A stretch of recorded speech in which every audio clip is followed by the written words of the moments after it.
Bonjour à tous, j'espère que vous allez bien. J'ai remis mon petit décor avec les bubules, j'aime bien. Nous voici entre nous pour la collection Au-delà du crime, sombres histoires d'âme, tiré du livre d'Alan Kardec, Le ciel et l'enfer. Alors, je vais faire venir Shannon parce que vous savez bien que pour la lecture, elle aime bien. Et donc cette collection qui suit la collection dans les playlists de la chaîne YouTube, vous avez des collections, qui suit la collection Départ précipité. J'ai changé les mots puisque je ne veux pas être censurée. Dans cette collection, vous trouverez du coup des traces de canalisation, de connexion. Alan Kardec, qui est le père du spiritisme en France, c'est lui qui l'a importé, tout du moins qui l'a fait découvrir en grande partie. Cependant, ça existe quand même depuis longtemps. Et donc, je canalise et je me suis concentrée sur ces lectures que j'apprécie beaucoup pour savoir ce qui se passe pour m'éclairer et vous éclairer aussi. Tout du moins, je ne peux que l'espérer, hein, je n'ai pas la prétention de le faire absolument. Et en fait, dans ces lectures, on retrouve des connexions. Donc Alan Kardec a emprunté les facultés de médium à plusieurs médiums, triés évidemment dans les cercles spirites, et il a écrit, et donc ces médiums ont canalisé. Alan Kardec n'étant pas médium du tout lui-même, mais il a étudié le sujet. Et donc il a écrit plusieurs livres. Là, je vais utiliser ma liseuse. Il a écrit beaucoup de livres assez difficiles à lire et très intéressants, et qui s'adaptent tout à fait, qui correspondent tout à fait à mes enseignements spirituels, et à beaucoup d'autres d'ailleurs.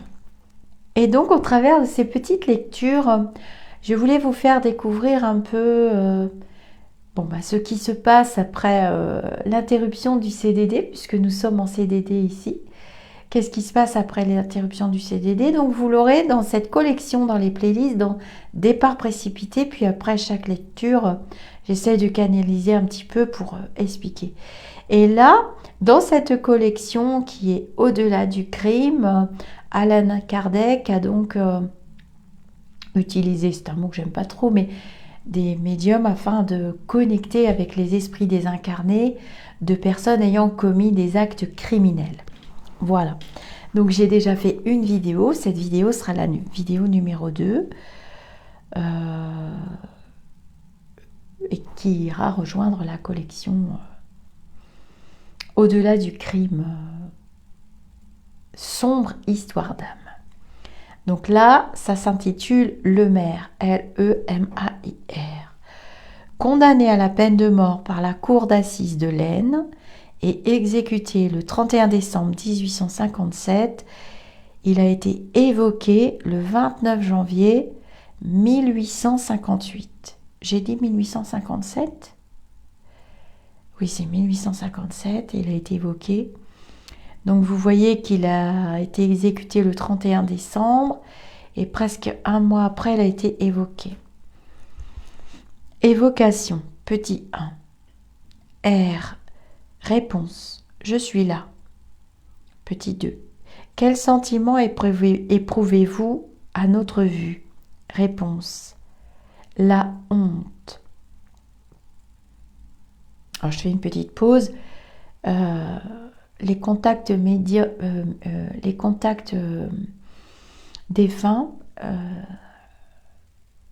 se sont transmis de plusieurs manières de communication, puisque la médiumnité, c'est Alan Kardec qui a posé ce mot médium, faculté médianimique. Donc les médiums qu'il a utilisaient soit l'écriture, soit la connexion d'esprit à esprit, qu'on appelle le médium spirit. Quel sentiment éprouvez-vous à notre vue? La honte. Avez-vous conservé votre connaissance jusqu'au dernier moment? La réponse est oui. Immédiatement après votre exécution, avez-vous eu connaissance de votre nouvelle existence? La réponse. J'étais plongée dans un trouble immense dont je ne suis pas encore sortie. J'ai senti une immense douleur et il m'a semblé que mon cœur la souffrait. J'ai vu rouler je ne sais quoi au pied de l'échafaud. J'ai vu du sang couler et ma douleur n'en est devenue que plus poignante. Question. Était-ce une douleur purement physique, analogue à celle qui serait causée par une grave blessure, par l'amputation d'un membre par exemple? Réponse. Non, figurez-vous un remords, une grande douleur morale. Question. Quand avez-vous commencé à ressentir cette douleur? Réponse. J'ai ressenti cette douleur dès que j'ai été libre.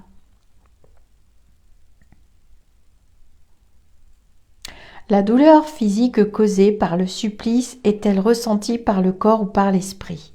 Réponse. La douleur morale était dans mon esprit. Le corps a ressenti la douleur physique, mais l'esprit, séparé, s'en ressentait encore. Avez-vous vu votre corps mutilé? Avez-vous vu votre corps mutilé? Réponse.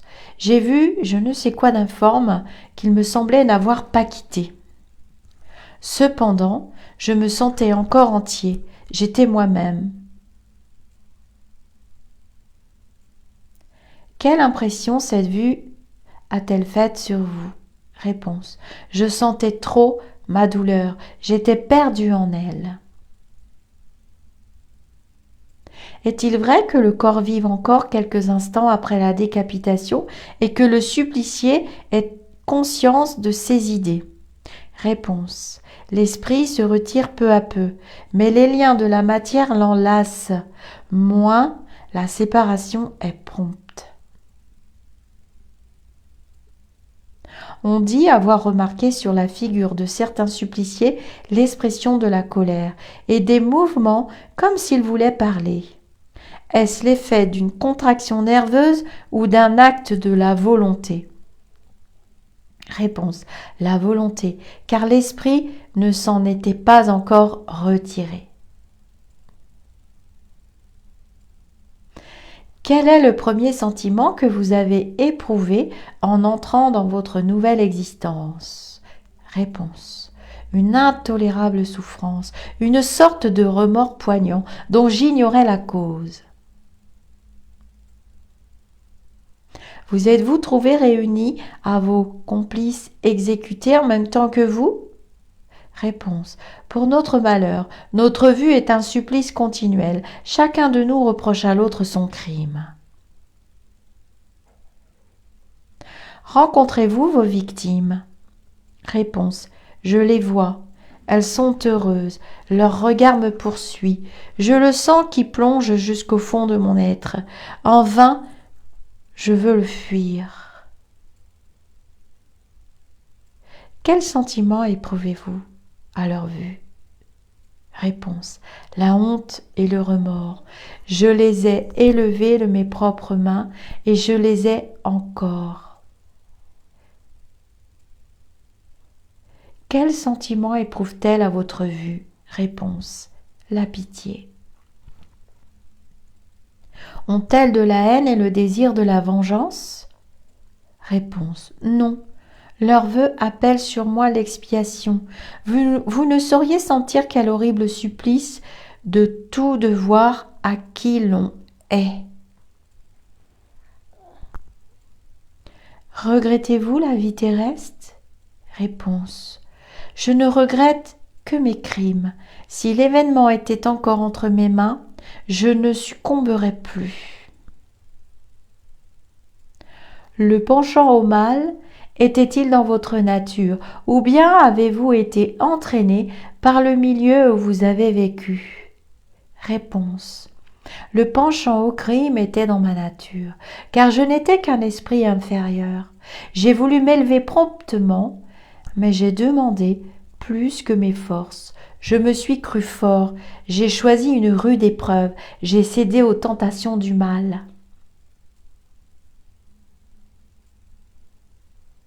Si vous aviez reçu de bons principes d'éducation, auriez-vous pu être détourné de la vie criminelle? Réponse: oui, mais j'ai choisi la position où je suis né. Auriez-vous pu faire un homme de bien? Réponse: un homme faible, incapable du bien comme du mal. Je pouvais corriger le mal de ma nature pendant mon existence, mais je ne pouvais m'élever jusqu'à faire le bien. De votre vivant, croyez-vous en Dieu? Réponse: non. On dit cependant qu'au moment de mourir, vous vous êtes repenti. Est-ce vrai? Réponse: j'ai cru à un Dieu vengeur, j'ai eu peur de sa justice. En ce moment, votre repentir est-il plus sincère? Réponse: hélas, je vois ce que j'ai fait. Que pensez-vous de Dieu maintenant? Réponse: je le sens et ne le comprends pas. Trouvez-vous juste le châtiment qui vous a été infligé sur terre? Réponse: oui. Espérez-vous obtenir le pardon de vos crimes? Réponse: je ne sais. Comment espérez-vous les racheter? Réponse: par quelle épreuve? Par de nouvelles épreuves. Mais il me semble que l'éternité est entre elle et moi. Où êtes-vous maintenant?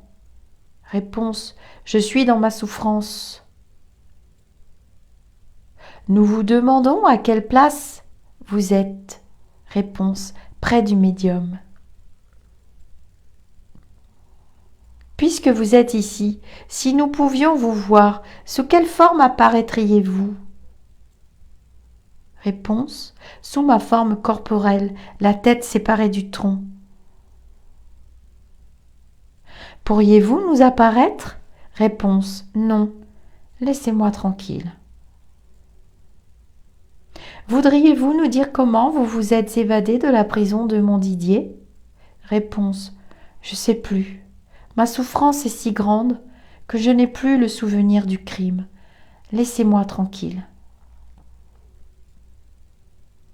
Pourrions-nous apporter quelque soulagement à vos souffrances? Réponse: faites des vœux pour que l'expiation arrive.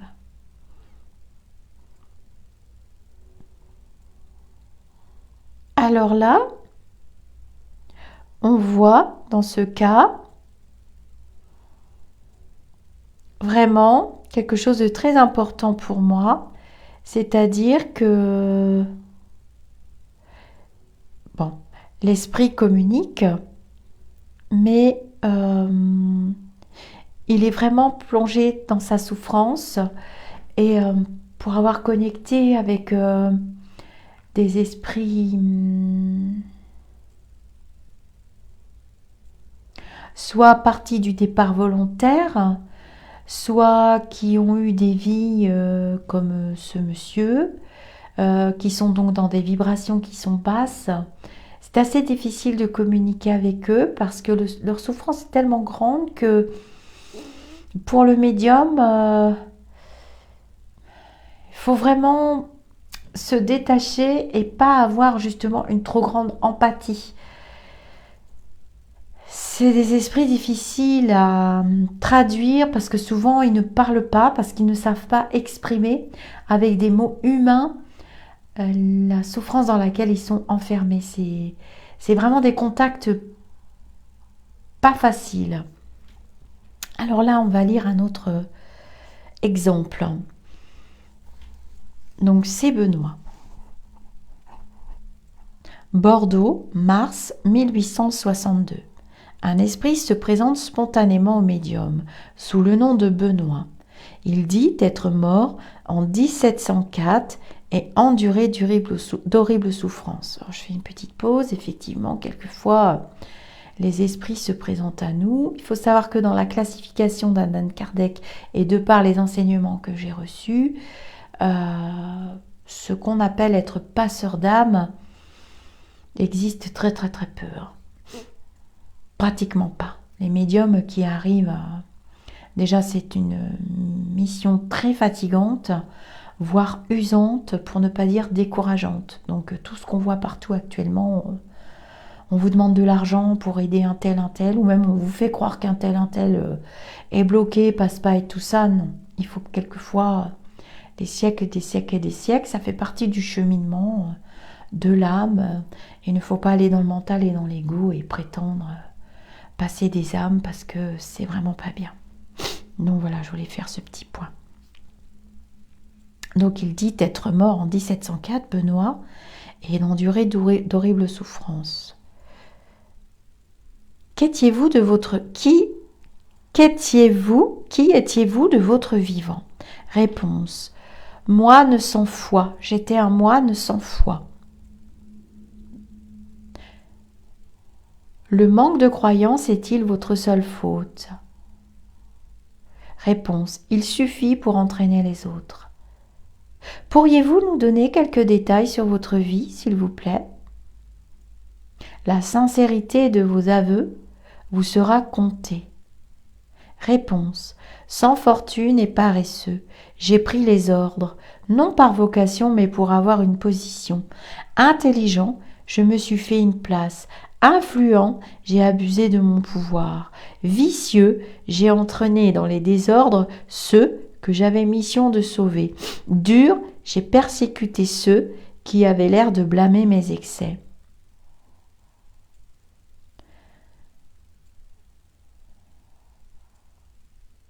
La faim a torturé bien des victimes. Leurs cris se sont souvent éteints sous la violence. Depuis, j'expie et je souffre toutes les tortures de l'enfer. Mes victimes attisent le feu qui me dévore. La luxure et la faim inassouvies me poursuivent. La soif irrite mes lèvres brûlantes sans jamais y laisser tomber une goutte rafraîchissante. Tous les éléments s'acharnent après moi. Priez pour moi. Les prières que l'on fait pour les trépassés vous doivent être attribuées comme les autres? Réponse. Croyez-vous qu'elles soient bien édifiantes? Elles ont pour moi la valeur de celles que j'avais l'air de faire. Je n'ai pas accompli ma tâche. Je n'en trouve pas le salaire. Ne vous êtes-vous jamais repenti? Réponse. Il y a longtemps, mais il n'est venu qu'après la souffrance. Comme j'ai été sourd aux cris de victimes innocentes, le maître est sourd à mes cris. Justice. Vous reconnaissez la justice du Seigneur? Confiez-vous à sa bonté et appelez-le à votre aide. Réponse. Les démons hurlent plus fort que moi. Les cris étouffent dans ma gorge. Ils remplissent ma bouche de poix bouillante. Je les fais grand. L'esprit de Benoît ne peut écrire le mot Dieu. Donc là, je fais une petite pause. Je pense que le médium était un médium qu'on appelle pneumatographe, c'est-à-dire qu'il retranscrivait tout à fait textuellement les mots de l'esprit. N'êtes-vous donc pas encore assez séparé des idées terrestres pour comprendre que les tortures que vous endurez sont toutes morales? Réponse. Je les endure, je les sens, je vois mes bourreaux. Ils ont tous une figure bien connue. Ils ont tous un nom qui retentit dans mon cerveau. Qu'est-ce qui pouvait vous pousser à toutes ces infamies? Réponse. Les vices dont j'étais imbu, la brutalité des passions. N'avez-vous jamais imploré l'assistance des bons esprits pour vous aider à sortir de cette position? Réponse. Je ne vois que les démons de l'enfer. En aviez-vous peur de votre vivant? Réponse: non, rien, le néant. C'était ma foi, les plaisirs à tout prix, c'était mon culte. Divinité de l'enfer, elles n'ont mon point abandonné, je leur ai consacré ma vie, elles ne me quitteront plus. N'entrevoyez-vous pas un terme à vos souffrances? Réponse: l'infini n'a pas de terme. Mais Dieu est infini dans sa miséricorde. Tout peut avoir une fin quand il le veut.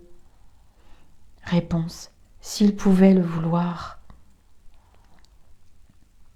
Pourquoi êtes-vous venu vous inscrire ici? Réponse: je ne sais pas comment, mais j'ai voulu parler, comme je voudrais crier, pour me soulager. Mais vos démons ne vous empêchent-ils pas d'écrire? Réponse: non, mais ils sont devant moi, ils m'entendent, c'est pourquoi je ne voudrais pas finir. Est-ce la première fois que vous écrivez ainsi? Réponse: oui. Saviez-vous que les esprits puissent s'approcher ainsi des hommes? Réponse: non. Comment donc avez-vous pu le comprendre? Réponse: je ne sais pas. Qu'avez-vous éprouvé pour venir près de moi? Réponse: un engourdissement dans mes terreurs. Comment vous êtes-vous aperçu que vous étiez ici? Réponse: comme on se réveille. Comment avez-vous fait pour vous mettre en rapport avec moi? Je ne comprends pas. Ne m'as-tu pas senti, toi? Tu ne sens rien? Il ne s'agit pas de moi, mais de vous. Tâchez de vous rendre compte de ce que vous faites en ce moment quand j'écris. Réponse: tuer ma pensée, voilà tout. Vous n'avez donc pas eu la volonté de me faire écrire? Réponse: non, c'est moi qui écris. Tu penses par moi. Tâchez de vous rendre compte. Les bons esprits qui nous entourent vous y aideront. Réponse: non, les anges ne viennent pas en enfer. Tu n'es pas seul? Voyez autour de vous. Réponse: je sens qu'on m'aide à penser en toi. Ta main m'obéit. Je ne te touche pas et je te tiens. Je ne comprends pas. Demandez l'assistance de vos protecteurs. Nous allons prier ensemble. Réponse: tu veux me quitter? Reste avec moi. Ils vont me reprendre. Je t'en supplie. Reste, reste, ne me quitte pas. Je ne peux pas rester plus longtemps. Revenez tous les jours. Nous prierons ensemble et les bons esprits vous aideront. Réponse: oui, je voudrais ma grâce. Demandez pour moi. Moi, je ne peux pas. Alors là, on a l'intervention du guide du médium dans le livre. Courage, mon enfant, il lui sera accordé ce que tu demandes, mais l'expiation est encore loin d'être terminée. Les atrocités qu'il a commises sont sans nom et sans nombre, et il est d'autant plus coupable qu'il avait l'intelligence, l'instruction et la lumière pour se guider. Il a donc failli en connaissance de cause. Aussi ses souffrances sont terribles, mais avec le secours et l'exemple de la prière, elles s'adouciront, parce qu'il en verra le terme possible, et l'espoir le soutiendra. Dieu le voit sur la route du repentir, et lui a fait grâce de pouvoir se communiquer, afin qu'il soit encouragé et soutenu. Pense donc souvent à lui. Nous te laissons pour le fortifier dans les bonnes résolutions qu'il pourra prendre. Aidé de tes conseils. Au repentir succédera en lui le désir de la réparation. C'est alors qu'il demandera lui-même une nouvelle existence sur terre pour pratiquer le bien au lieu du mal qu'il a fait. Et lorsque Dieu sera satisfait de lui et le verra bien affermi, il lui fera entrevoir les divines clartés qui le conduiront au port du salut et le recevra dans son sein comme l'enfant prodigue. Aie confiance, nous t'aiderons à accomplir ton œuvre.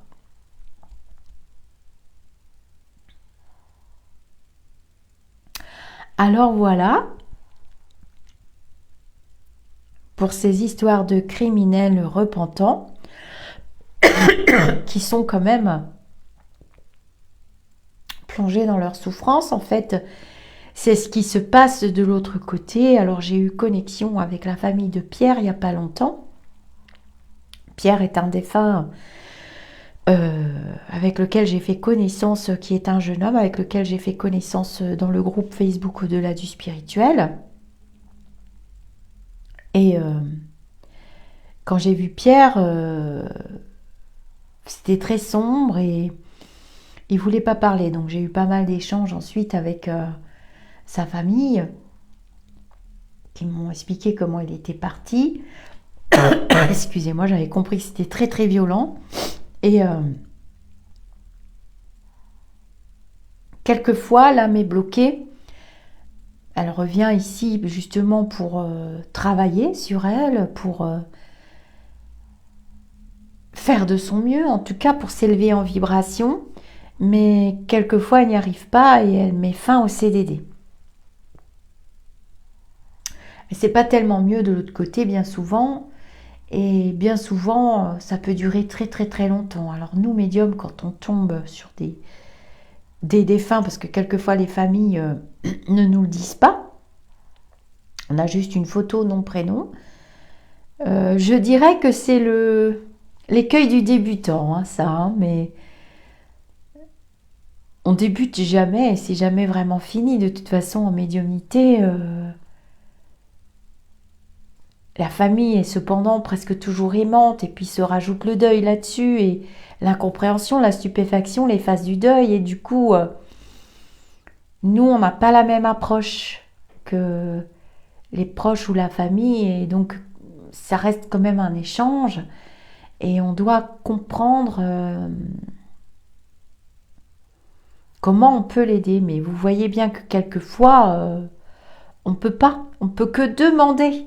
On peut que demander, déjà c'est pas mal, et être dans la compassion, mais si l'âme ne veut pas entendre, de même que les âmes qui sont ancrées dans la matérialité, très attachées aux biens terrestres, alors que ces biens ne sont juste que des objets, des choses qui nous aident dans notre quotidien, qui nous aident à travailler notre progression spirituelle, tout simplement. Hein.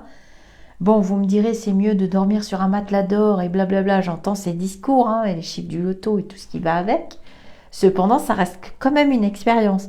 Quelle que soit l'expérience,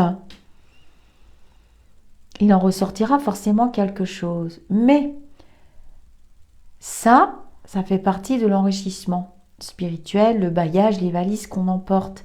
Mais pour en venir à ce type de défunt, vous voyez bien que même le médium ressent de la compassion et que la communication s'interrompt, hein, puisque quand le défunt, ça arrive, hein, que le défunt ne veuille pas arrêter, c'est embêtant pour un médium d'être poursuivi tout le temps, mais les guides interviennent. Il faut demander et les guides interviennent. Et moi, j'appelle ça fermer mes portes. Voilà, on ferme la porte et le défunt reste derrière cette porte. Parce que souvent, quand on ouvre une porte, comme le disait le défunt dans l'histoire, ils viennent rarement tout seuls. Puis après, c'est un autre, et ça peut être vite envahissant. C'est pour ça que j'insiste sur le fait que tout le monde n'a pas cette capacité, ça n'existe pas. Ça ne doit en aucun cas être une mode. C'est une évolution d'âme et on n'est pas tous faits pour faire ça. On n'est pas tous faits pour être chanteur, pas tous faits pour être musicien, pas tous faits pour être peintre, pas tous faits pour être chef cuistot. Il en va de même avec cette faculté qui peut se développer à n'importe quel âge de la vie, mais enfin le plus souvent, on reconnaît les personnes douées pour cette faculté, douées, hein, douées. On est doué ou moins doué, on a des cordes à nos arcs, nous, médiums, je dis nous, parce que un médium a plusieurs possibilités. Hein. Il peut, à lui, de reconnaître, ou que les autres reconnaissent en lui, son point fort. On a des points forts, et puis des points un peu plus faibles, ou bien certains trouvent des équilibres sur plusieurs points dans la médiumnité. Donc ça peut être le médium guérisseur, comme là on a des médiums pneumatographes, il y a les médiums clairsentants, clairvoyants, clairaudients. Il y a les médiums peintres aussi. Les médiums peintres, c'est assez spectaculaire. Ils sont canals aussi, ils canalisent des entités très élevées. Et souvent, les esprits s'accordent avec le médium d'esprit à esprit, évidemment, par qualité vibratoire, mais morale. Voilà, la moralité, la bonne morale, la bonne conduite, la bonne utilisation de cette faculté est extrêmement importante pour les entités spirituelles. Sinon, elles se retirent. Et le médium se retrouve à canaliser, bien sûr qu'il continue de canaliser. Ses vibrations ne seront pas très hautes, donc ça se calcule avec une échelle d'unité de Bovis. Et on trouve les médiums qui canalisent des entités spirituelles élevées, qui transmettent, c'est ce que je fais avec ces vidéos aussi, avec des taux vibratoires très élevés. Donc on peut avoir un taux vibratoire moins élevé, canalisé, mais on ne va pas canaliser des entités forcément très très élevées pour transmettre une partie du savoir, une partie des enseignements. On va peut-être faire des contacts défunts, aider quand même des personnes. Si le médium a bon cœur, si ça part d'une bonne intention, ok, ça va fonctionner. Mais si le médium sombre, parce qu'il a ses expériences aussi à vivre, là je viens de le vivre notamment avec quelqu'un, ils vont se retirer. Le médium ne va pas s'en rendre compte tout de suite, il s'en rendra compte quelques semaines, mois après, et tout le monde va le regarder parce qu'il va devenir stupide, il va continuer à travailler comme il travaille d'habitude, mais il aura des retours négatifs au fil du temps. Et ce sera à lui de se rendre compte, de remonter le fil et de se dire mince. Qu'est-ce que j'ai fait? Donc j'ai continué de canaliser, mais qui? Et pourquoi faire? Et de quelle manière? Avec cette faculté, c'est comme un chanteur qui va à un concert et qui fait des concerts, des disques et tout ça, et qui voit ses salles se vider petit à petit. S'il part dans l'ego, le pouvoir ou l'argent, mais c'est un peu le même principe.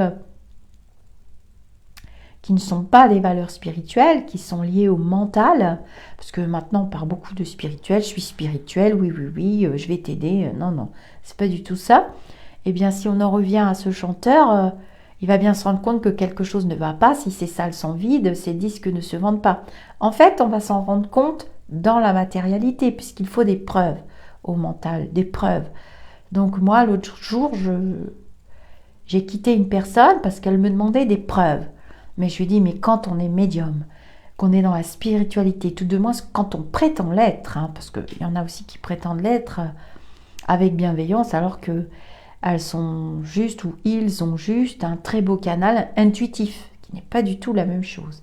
L'intuition, c'est un canal, une voie spirituelle aussi, mais la médiumnité, c'est encore une autre vibration.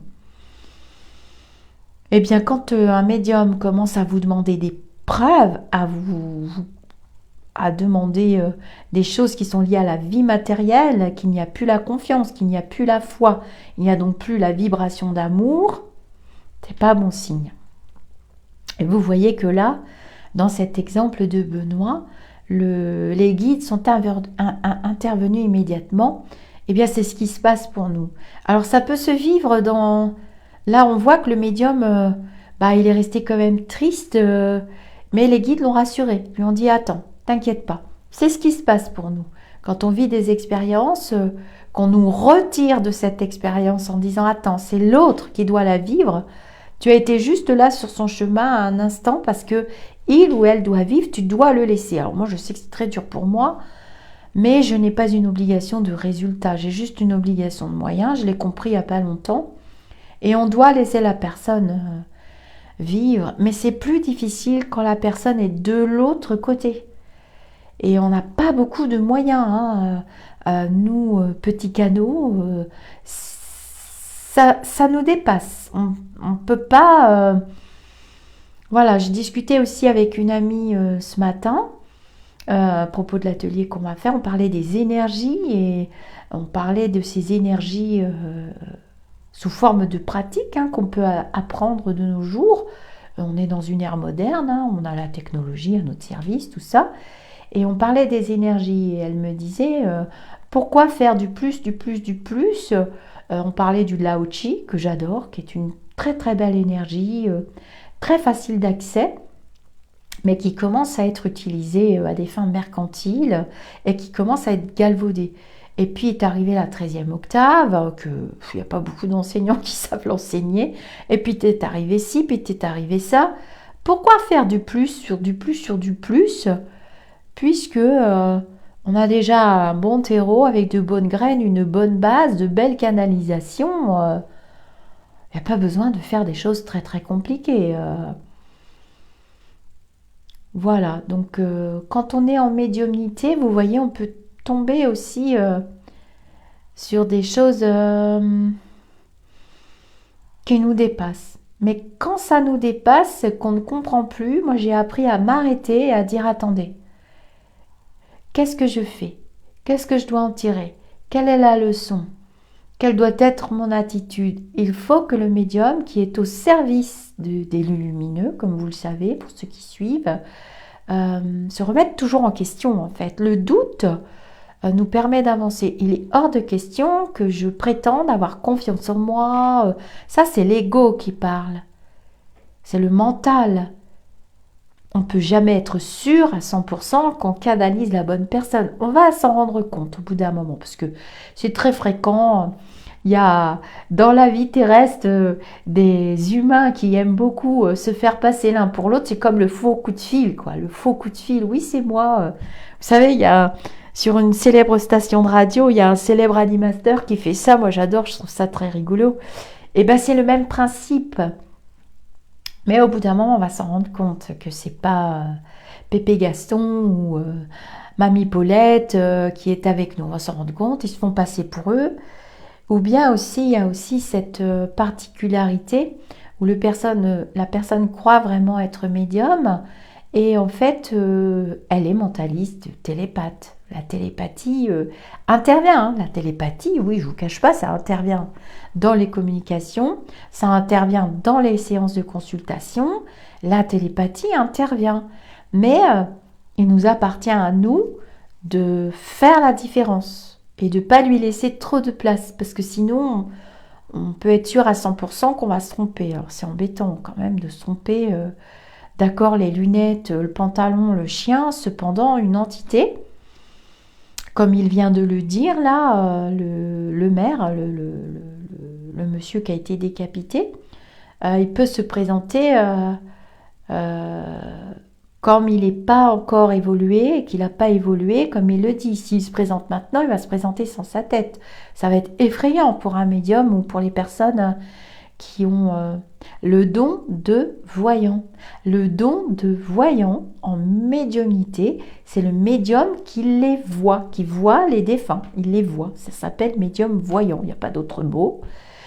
Et du coup, d'une manière générale, les défunts se présentent à nous sous leur meilleur jour. Comme quand ils sont contents de communiquer avec vous, alors ils vont venir par télépathie, on va dire ça comme ça, avec des habits que vous aviez l'habitude de voir. Souvent, ils ont 40-50 ans. Pour ceux qui sont âgés, qui sont partis âgés, ils vont pas se présenter en vieillard et tout ça. Bon, ça viendra dans la consultation. Ils approchent le médium pour ses qualités morales et parce qu'ils sont contents aussi ils savent que vous avez rendez-vous. Mais ils vont pas se présenter à nous. C'est pour ça que je demande des photos. Moi, ils vont pas se présenter à nous. Forcément, on va le voir hein, à un moment donné. Hein, comment il est parti, ce qui s'est passé. On va le ressentir dans notre propre corps physique quelquefois. Et ça, c'est sa carte d'identité astrale. Voilà. Et on aura des détails. Alors, des fois, vous ne les avez pas connus, mais on vous a raconté. Et où vous avez vu des photos, donc ça correspond. Et c'est passionnant. C'est passionnant. Les messages sont souvent pas du tout ce que je vois partout. C'est pas je suis dans la lumière, blablabla. C'est pas du tout ça. Ça peut l'être, mais c'est vraiment rare. Ils vont plutôt nous parler. Là, j'avais une dame qui me disait pour sa petite fille Je lui dis pourtant, elle me dit que vous aviez les cheveux très très blonds et je vois des étés. Donc je voyais cette dame d'une 50aine d'années qui courait, qui était une petite fille avec des cheveux très clairs. Ben, elle me dit mais non, pourtant j'ai toujours eu cette couleur de cheveux là, très particulière. Hein. Et je lui dis mais non, c'est pas cette couleur là que je vois, c'était beaucoup plus clair. Et je cherchais le nom et la défunte m'a dit elle ne voulait pas utiliser la couleur roux ou rouquine. Voilà, elle voulait pas parce qu'elle-même l'avait vécu. Et elle me dit avec une grande élégance, c'est du blond vénitien. Je dis ah ben voilà, c'est du blond vénitien. La dame me dit oui, c'est tout à fait ça, c'était la couleur que j'avais quand j'étais petite et blablabla. Il y aura des détails qui auront leur importance. Et je lui dis j'ai beaucoup de lumière et je vous vois l'été. Et je vous vois courir et vous jeter dans son tablier, quoi. Elle avait un tablier. Et elle me dit oui, parce que je passais tous les étés avec cette grand-mère-là. Je passais la plupart de mes étés. J'ai dit jusqu'à 13-14 ans. Donc c'était tout à fait... On aura des détails précis, mais qui nous viennent du défunt, qui ne nous viennent pas de télépathie de votre tête. Qu'est-ce qu'on en a à fiche? Ils nous viennent du défunt. Et quelquefois, ils ne se rappellent pas de leur prénom la plupart du temps, ou alors on aura une initiale, ils se rappellent à peu près. On en a eu tellement des prénoms dans notre vie, comment voulez-vous qu'on s'en rappelle que d'un? Quelquefois, on a le prénom. C'est très variable, c'est comme quand vous rencontrez quelqu'un dans la rue, vous êtes dans une foule et on doit chercher, c'est lui qui vient vers vous, hein. Vous êtes toute seule, vous avez rendez-vous, mais c'est lui qui vient vers vous. S'il ne vient pas, comment vous allez le trouver dans la foule? Moi j'aimerais bien qu'on me donne la technique parce qu'on n'en a pas en fait, c'est eux qui viennent. Ça c'est très important, hein. Vous voyez bien que dans les livres, là, ces instants de lecture, bien...